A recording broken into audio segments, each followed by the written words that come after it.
Assalamualaikum warahmatullahi wabarakatuh. Perkenalkan, saya Hemi Prasetyani dengan NIDN 0603039203. Saya merupakan dosen dari Prodi Sistem dan Teknologi Informasi Fakultas Sains dan Teknologi Universitas IFET.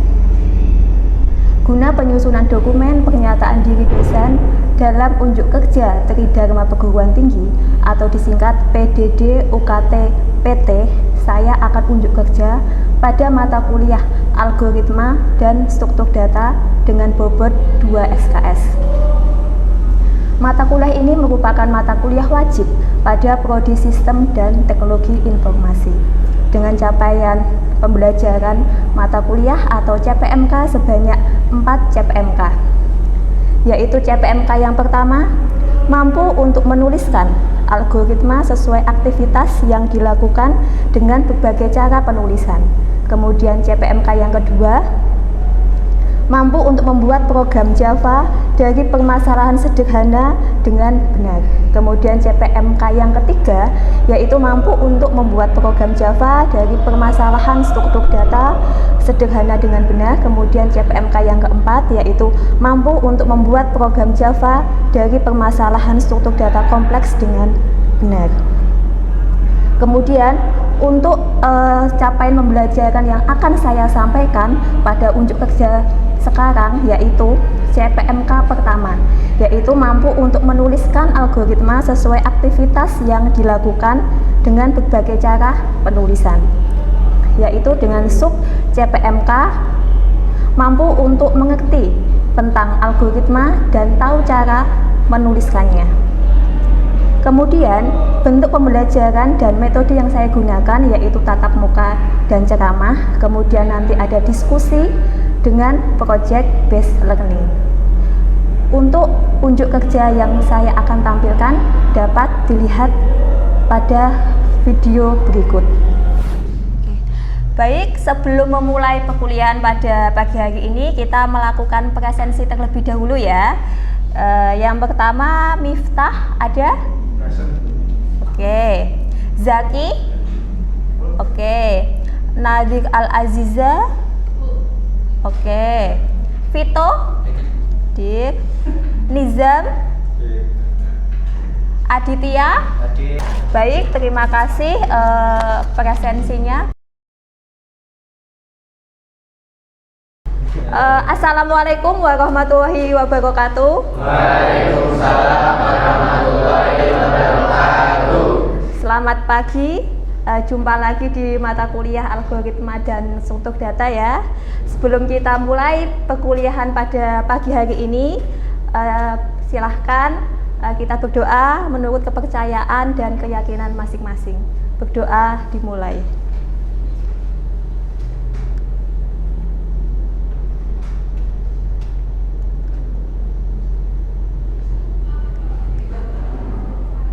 Berdoa dicukupkan. Baik, kita sudah masuk pada pertemuan kedua ya untuk mata kuliah Algoritma dan Struktur Data. Masih ingat pertemuan kemarin kita membahas apa? Kita menginstal aplikasi apa? NetBeans. Oke. Ya, jadi pertemuan kemarin kita menginstal aplikasi NetBeans ya. Jadi aplikasi ini nanti aplikasi untuk membuat pemrograman Java yang nanti akan kita gunakan pada mata kuliah ini. Namun sebelum kita nanti membuat aplikasi Java ya, jadi nanti kita harus mempelajari tentang algoritma. Oke. Jadi pertemuan ini kita akan membahas tentang pengertian dan cara penulisan algoritma, gitu ya. Baik. Nah, sebelum kesini tadi, kalian ketika bangun tidur ngapain aja? Bangun tidur sampai kampus, kalian tiba-tiba sampai kampus nggak? Kalian ngapain dulu? Mandi dulu, kemudian sarapan. Oke, nggak tiba-tiba langsung datang ke kampus? Oke, berarti kira-kira loncat apa berurutan? Berurutan. Oke, nah sama juga nanti kita membahas tentang algoritma. Oke ya. Jadi tujuan pembelajaran atau tujuan pengajaran pada pertemuan ini yaitu mahasiswa mampu untuk menjelaskan tentang algoritma. Jadi kalian harus paham dulu nih tentang algoritma gitu ya. Nah, kemudian nanti kita juga akan membahas tentang cara penulisannya. Baik ya. Jadi nggak hanya sekedar paham tentang algoritma, tapi nanti juga kita tahu cara penulisannya seperti apa gitu ya. Oke. Nah, nanti kita seperti biasa kita tatap muka, kemudian saya melakukan ceramah, kemudian nanti ada diskusi kelompok. Jadi nanti ketika saya sudah menjelaskan materi, nanti saya akan membentuk kelompok kecil untuk kita melakukan diskusi. Ya, kita subbab yang akan kita ajarkan pada pertemuan ini nanti ada 2. Ya, yang pertama tentang pengertian algoritma, kemudian yang kedua yaitu cara penulisan algoritma. Ya, seperti itu. Oke, baik. Kita masuk ke pengertian algoritma dulu. Jadi algoritma itu adalah urutan langkah logis. Ya, perhatikan logis. Yang namanya logis di sini berarti dia tidak boleh dibuat secara sembarangan. Gitu ya. Jadi harus masuk di akal. Nah, untuk apa? Untuk memecahkan suatu permasalahan. Nah, dalam algoritma ini tentunya ditekankan pada urutan langkah yang logis dan sistematis. Jadi nggak hanya sekedar logis aja nih ya, tapi harus sistematis. Seperti yang saya contohkan tadi, ketika Anda bangun tidur, kemudian sampai di kampus, nggak langsung tiba-tiba ya. Nah, jadi harus kalian mandi dulu gitu ya, logis ya. Nah, kemudian kalian harus naik motor sampai sini gitu ya. Nah, nggak tiba-tiba langsung sampai ke kampus. Jadi harus sistematis. Jadi nggak boleh loncat-loncat gitu ya. Nggak tiba-tiba langsung kalian bangun tidur, kemudian sampai kampus ya. Seperti itu. Jelas sampai sini? Jelas. Jadi di sini cara untuk menyajikan proses berjalannya algoritma. Nah, simbol-simbol yang dipakai atau yang digunakan adalah simbol yang diketahui secara umum. Jadi kalau misalnya nggak diketahui secara umum, diketahui secara khusus ya berarti itu bukan masuk ke simbol instruksi. Gitu ya. Jadi saya menentukan simbol instruksi A misal. Tapi kalian nggak tahu. Nah, itu berarti bukan secara umum. Jadi antara saya dengan Anda itu harus tahu simbol itu artinya apa sih gitu ya. Nah, itu baru bisa dikatakan sebagai simbol instruksi. Ya, jadi harus diketahui secara umum. Nah, contohnya seperti apa, Bu? Nah, contohnya seperti ini. Orang tahu kalau tanda plus atau ya, tanda plus itu berarti dia jumlah gitu ya, untuk menjumlahkan gitu ya. Tanda minus berarti untuk mengurangi. Oke. Ada lagi contoh yang lain? Bisa mencontohkan? Sama dengan Kali. ya, bagi, Kali. lebih dari, kurang dari gitu ya. Nah, simbol-simbol itu semua orang itu paham kalau artinya memang seperti itu gitu ya. Nah, ini salah satu banyak contohnya ya. Ada kali. Nah, yang mungkin sedikit berbeda itu yang bagi ya. Kalau bagi secara matematika kan titik 2 nih ya. Tapi kalau secara pemrograman itu tanda miring atau slash. Gitu ya. Nah, ada lebih besar, ada kurang dari gitu ya, dan sebagainya. Nah, ini adalah simbol instruksi. Nah, gimana cara penulisannya, Bu? Oke. Kalau kita lihat di sini, ini tadi algoritma untuk apa? Ada yang masih ingat? Kolom tabung. Kolom tabung. Oke. Nah, tadi simbol instruksi tadi adalah simbol yang dikenal secara umum. Oke, simbol yang dikenal secara umum di sini yang mana aja nih? Tanda apa? Sama dengan. Oke. Di langkah nomor berapa? 4. Oke. Kemudian Kali. di langkah nomor berapa? 5. Kemudian tadi yang tanda panah tadi? Tanda panah ke kiri tadi? Nilai kanan, nilai kiri. Coba kita cek ya. Apa ini? Oke, memberikan nilai istilahnya gitu ya, memberikan nilai. Nah, ketika ini dihitung Pi dikali F dikali F dikali T, maka akan muncul nilai volume gitu ya maksudnya ya. Jadi memberikan nilai. Nah, itu salah satu juga simbol instruksi. Jadi di algoritma ini ya, itu ada simbol instruksi di langkah nomor 4 dan 5 gitu ya. Nah, jadi simbol instruksi ini adalah simbol yang secara umum diketahui. Jelas sampai sini? Oke.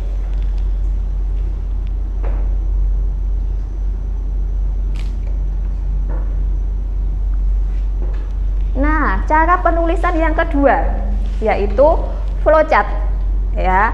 Flowchart ini nanti ketika kalian sudah semester lebih tinggi itu pasti akan familiar atau akan bertemu dengan flowchart ini terus ya. Karena memang cara penulisan dengan flowchart ini adalah cara penulisan yang paling sering digunakan.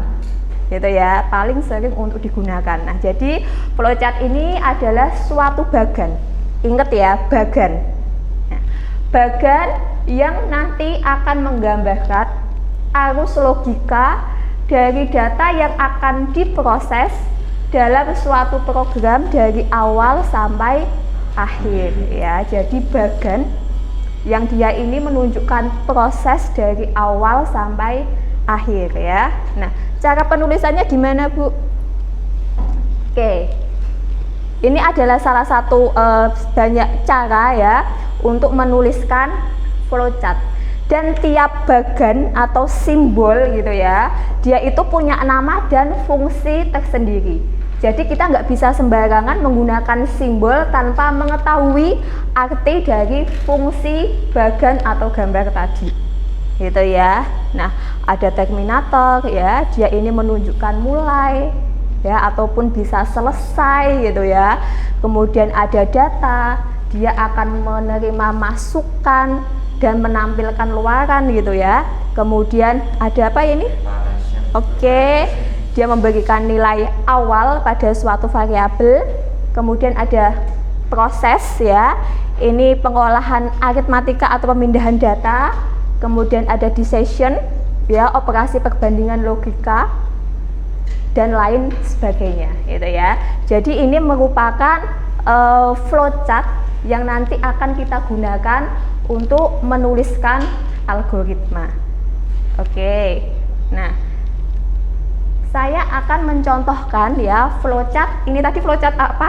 Algoritma apa?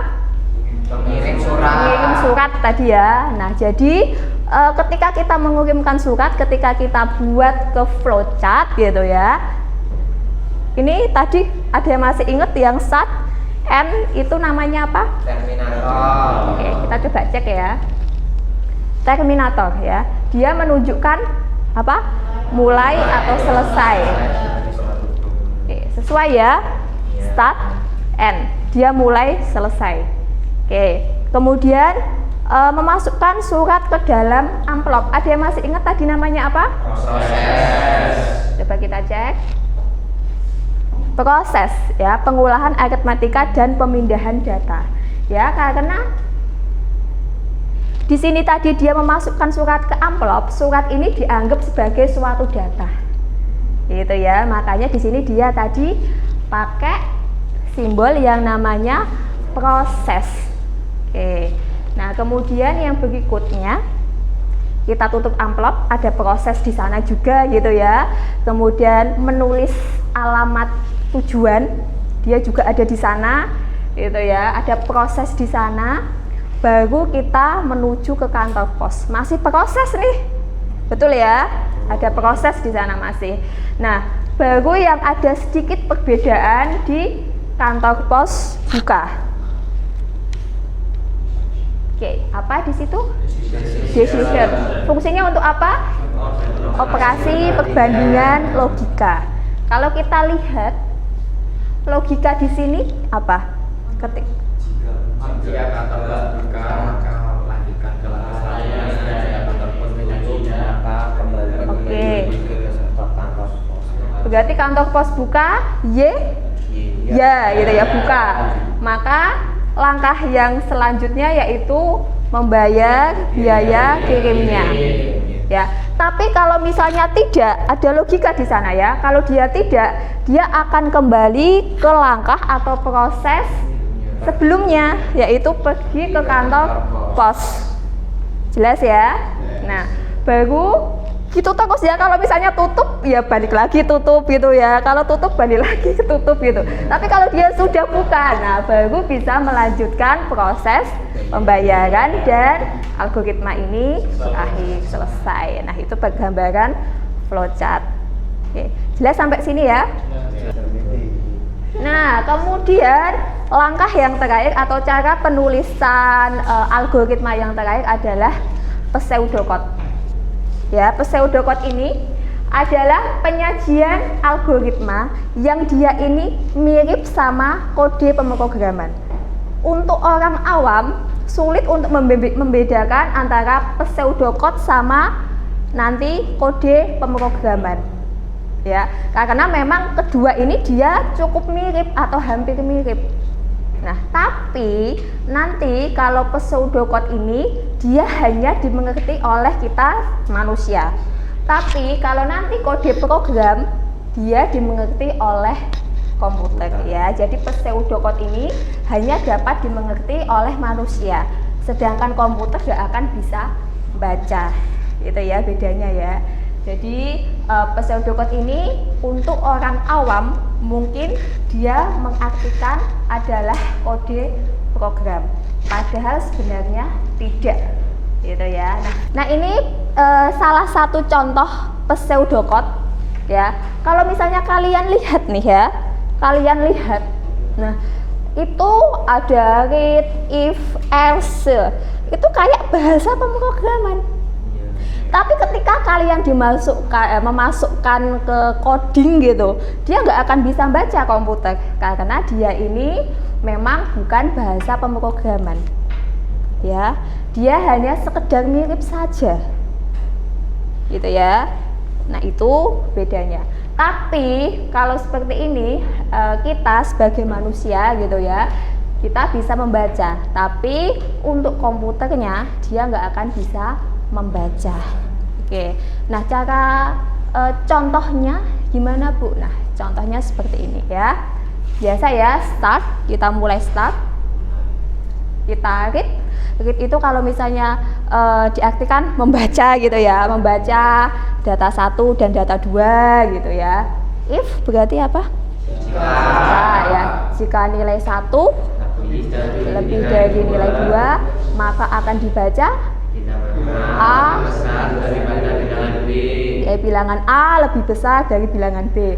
Kalau misalnya nilai 1 ternyata lebih kecil, maka akan dibaca yang else, yang bawahnya gitu ya. Bilangan A lebih kecil dari bilangan B.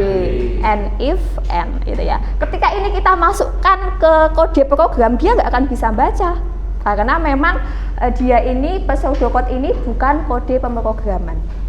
Yang hanya bisa mengenal adalah kita manusia gitu ya, yang bisa membacanya. Oke, sampai sini ada yang ditanyakan? Tadi berarti kalau yang instruksi tadi dia penulisannya gimana? Sistematis. Dia umum. Oke, umum ya. Simbol yang dipakai umum. Kalau yang flowchart dia pakai apa? Bagan atau gambar yang telah ditentukan ya. Tapi kalau pseudocode dia bahasanya hampir mirip dengan bahasa pemrograman gitu ya. Udah tahu ya karakteristik ketiga cara penulisan ini ya. Ada yang ditanyakan? Silahkan. Oke, nggak ada pertanyaan? Kalau nggak ada pertanyaan saya yang tanya. Oke, kira-kira nih ya, dari ketiga cara penulisan ini yang paling mudah yang mana?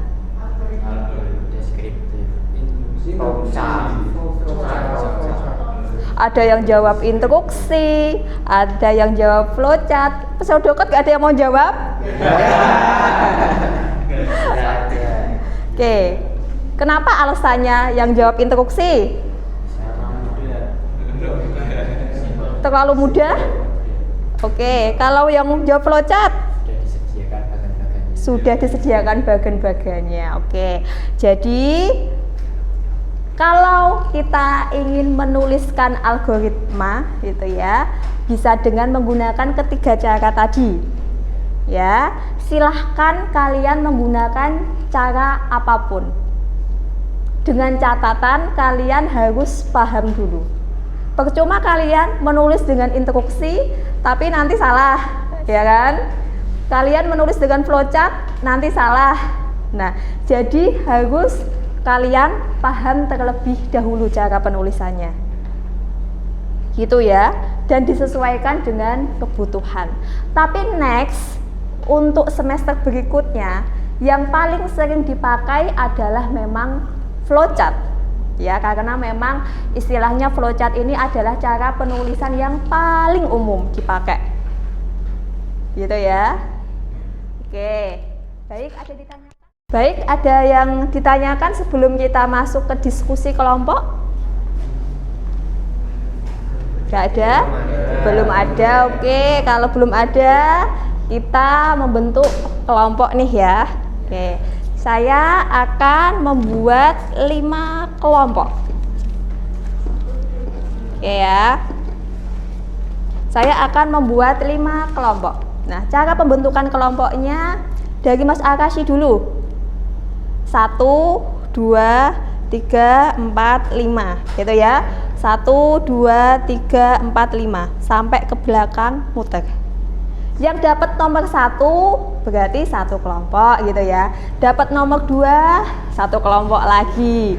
Nah, jadi nanti ada jumlahnya 5 kelompok. Paham ya? Oke. Mohon perhatiannya sebentar. Ini diskusi kelompok, otomatis kalian harus diskusi bareng-bareng ya. Jadi nggak ada kerja individu di sini. Ya. Namanya kelompok, kalian harus bekerja secara kelompok. Ya. Nah, silahkan tulis nama mahasiswa di tiap kelompoknya dulu. Baik, kalau sudah menuliskan nama kelompok ya, di sini saya ada 2 soal ya. Yang pertama adalah menghitung luas persegi panjang ya. Yang kedua memasak nasi ya.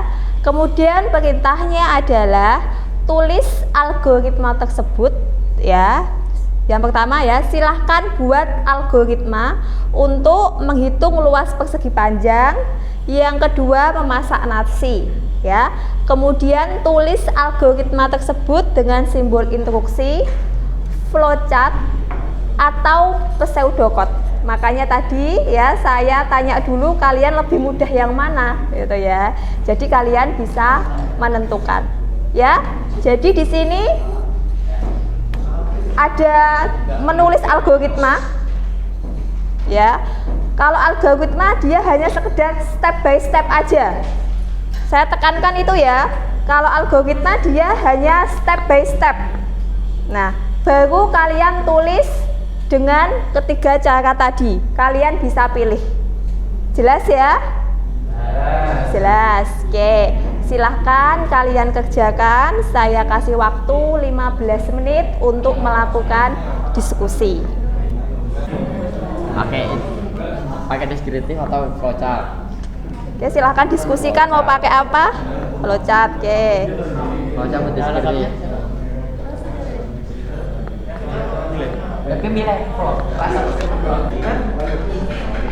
Baik, teman-teman semuanya, mohon perhatiannya. Jadi tadi kita sudah melakukan diskusi ya. Jadi diskusi untuk menuliskan algoritma bisa dengan menggunakan instruksi, flowchart ataupun pseudocode ya. Ya baik, yang soal nomor 1 dulu yang menghitung luas persegi panjang. Oke, coba kelompok berapa ini? Kelompok 3 bisa maju ke depan salah satu atau di tengah-tengah aja deh, di tengah-tengah sini aja. Assalamualaikum warahmatullahi wabarakatuh.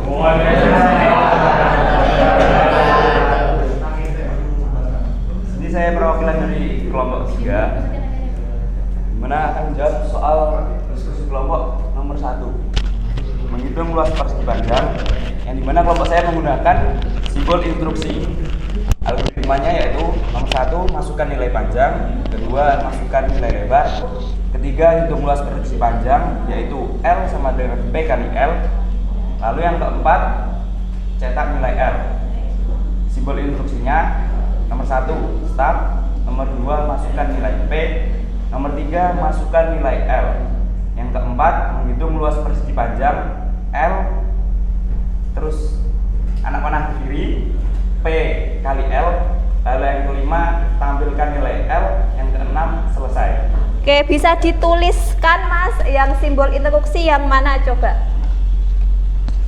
Yang simbol instruksi. Bisa dituliskan.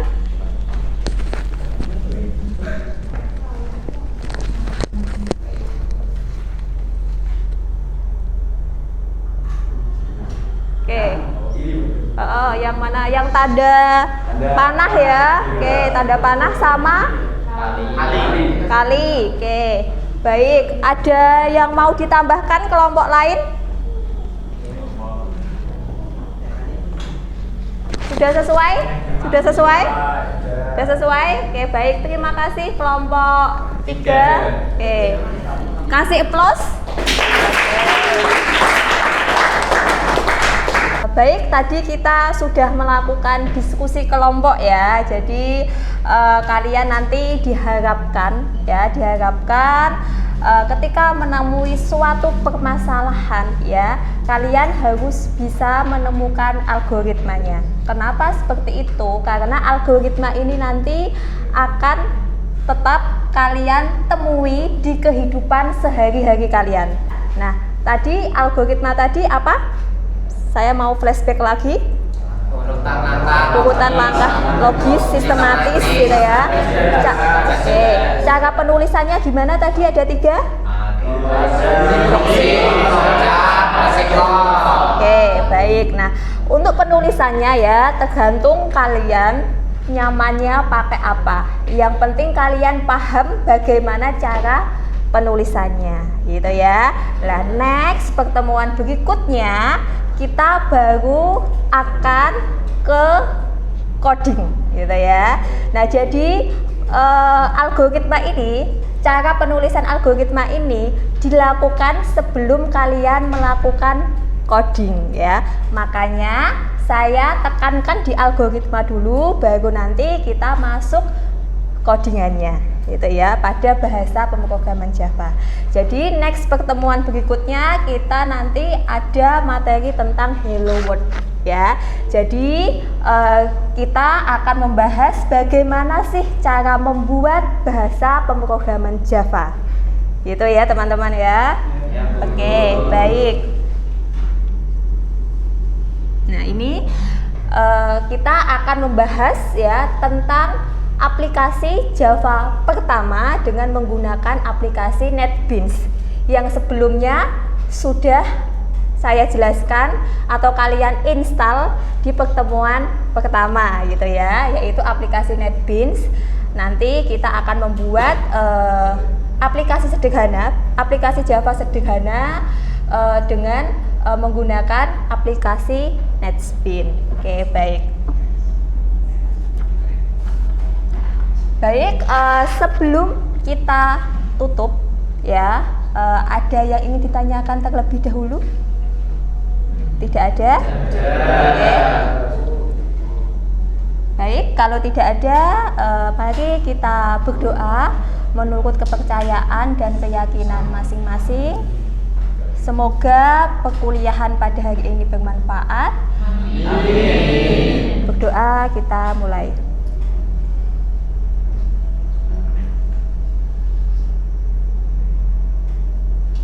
Berdoa dicukupkan. Baik, terima kasih ya untuk pertemuan pagi hari ini. Sampai jumpa di pertemuan berikutnya. Assalamualaikum warahmatullahi wabarakatuh. Waalaikumsalam warahmatullahi wabarakatuh.